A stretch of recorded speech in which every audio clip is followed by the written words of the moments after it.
आज की है रिपोर्ट केवल एक पुलिस मुठभेड़ की कहानी नहीं है। यह उस बदलते अपराध जगत की कहानी है जहां हजारों किलोमीटर दूर विदेश में बैठा एक गैंगस्टर भारत के बड़े कारोबारियों को धमकी देता है, रंगदारी मांगता है और इनकार होने पर अपने शूटरों को मौत का फरमान सुनाकर भेज देता है।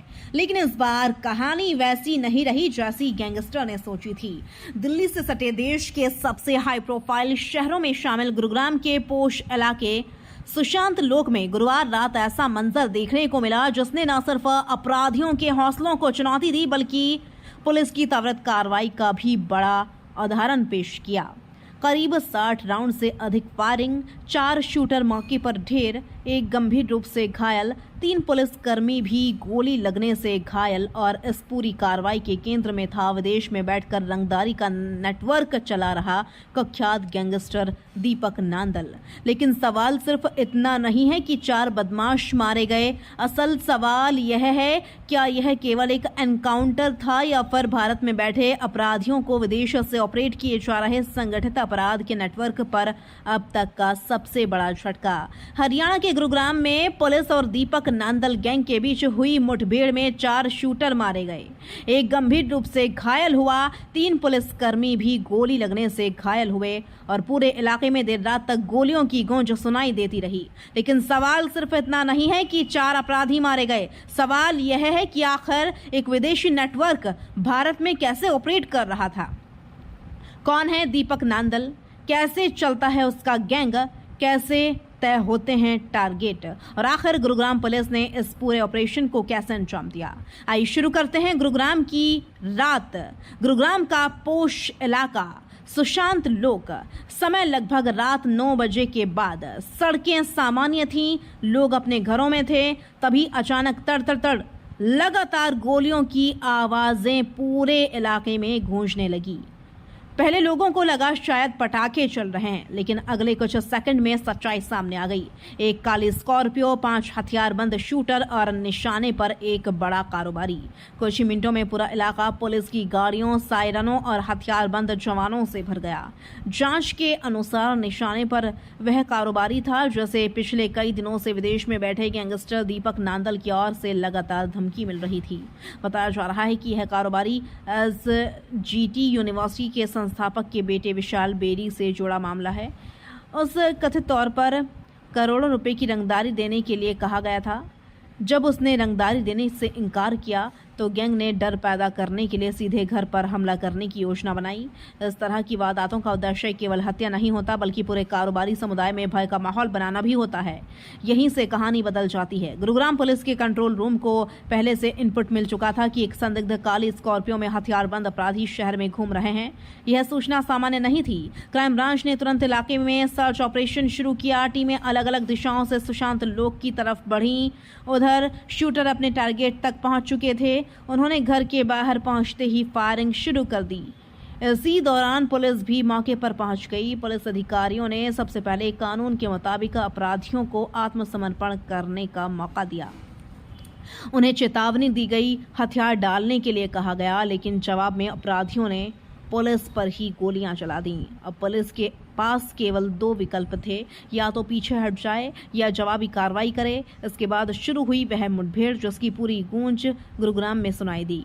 रिपोर्ट्स के अनुसार दोनों तरफ से करीब 60 राउंड से अधिक फायरिंग हुई। कुछ पुलिस बयानों में 20 से अधिक राउंड का उल्लेख है, जबकि घटनास्थल और प्रत्यक्ष विवरणों के आधार पर भारी गोलीबारी की पुष्टि हुई है। गोलियों की आवाज से पूरा इलाका दहल गया। कुछ मिनट बाद जब धुआं छटा तो 5 शूटर जमीन पर पड़े थे। 4 की मौके पर ही मौत हो चुकी थी, 5वां गंभीर रूप से घायल था, उसे अस्पताल पहुंचाया गया। दूसरी तरफ 3 पुलिसकर्मी भी घायल हुए। अच्छी बात यह रही कि समय पर इलाज मिलने से उनकी हालत स्थिर बताई जा रही है। एफएसएल टीम मौके पर पहुंची। हर करतूत, हर गोली, हर खून के निशान, हर हथियार, सबकी वैज्ञानिक जांच शुरू हुई। पुलिस को 5 पिस्टल मिली। इनमें 3 विदेशी अत्याधुनिक पिस्टल थीं। बड़ी संख्या में कारतूस बरामद हुए। जिस स्कॉर्पियो में अपराधी आए थे वह किराए पर ली गई थी, यानी ऑपरेशन पूरी प्लानिंग के साथ किया गया था। अब बात उस शख्स की जो इस पूरी कहानी का मास्टरमाइंड बताया जा रहा है, दीपक नांदल। हरियाणा का कुख्यात गैंगस्टर, लेकिन आज वह भारत में नहीं है। पुलिस और जांच एजेंसियों के अनुसार वह विदेशों से अपना नेटवर्क संचालित करता है। उसके गुर्गे सीधे उससे नहीं मिलते, वे सिग्नल और जंगी जैसे एनक्रिप्टेड ऐप्स के जरिए संपर्क में रहते हैं। यानी ना फोन रिकॉर्ड, ना सामान्य चैट, ना आसान ट्रैकिंग। यह गैंग केवल हथियारों से नहीं बल्कि तकनीक से भी चलता है। एसटीएफ की पिछली जांच में सामने आया था कि गैंग अपने लोगों को बैंक ट्रांसफर से पैसा नहीं भेजता, बल्कि एटीएम, कैश डिपॉजिट मशीनों के जरिए नकदी जमा करवाई जाती है। इससे पैसों का स्रोत छिपाना आसान हो जाता है। एक गिरफ्तार सदस्य के मोबाइल की जांच में जिस डिवाइस से निर्देश दिए जा रहे थे, उसका आईपी एड्रेस पुर्तगाल का मिला था। हालांकि कुछ अन्य रिपोर्ट्स में उसके लंदन या दुबई में होने की भी चर्चा है। उसकी वर्तमान लोकेशन पर आधिकारिक पुष्टि अभी शेष है। भागनो, क्या यह सिर्फ हरियाणा का मामला है? जी बिल्कुल नहीं।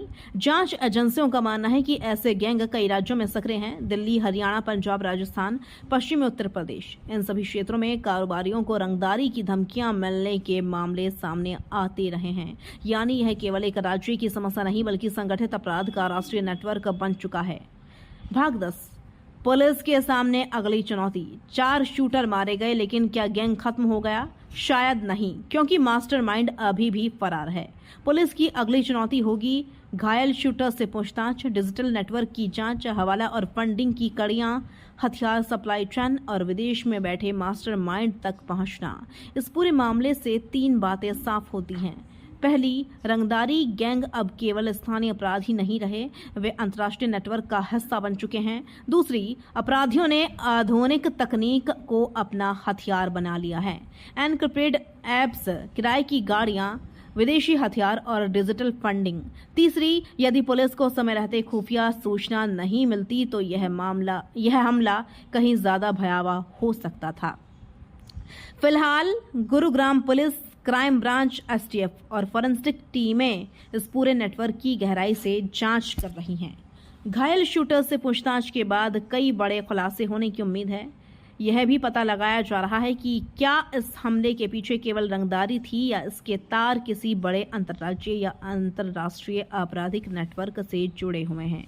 एक बात साफ है, गुरुग्राम की यह बैठक केवल 4 अपराधियों के मारे जाने की खबर नहीं है। यह उस बदलते अपराध तंत्र की कहानी है जहां अपराध की कमान सीमाओं के पार बैठा मास्टरमाइंड संभालता है और वारदात को अंजाम स्थानीय शूटर देते हैं। अब सबसे बड़ा सवाल यही है, क्या पुलिस दीपक नांदल तक पहुंच पाएगी? क्या विदेश में बैठे गैंगस्टरों पर भी अब शिकंजा कसने की तैयारी है? और क्या एनकाउंटर उत्तर भारत में रंगदारी गैंगों के खिलाफ एक निर्णायक मोड़ साबित होगा? इन सभी सवालों के जवाब आने वाले दिनों की जांच में सामने आएंगे।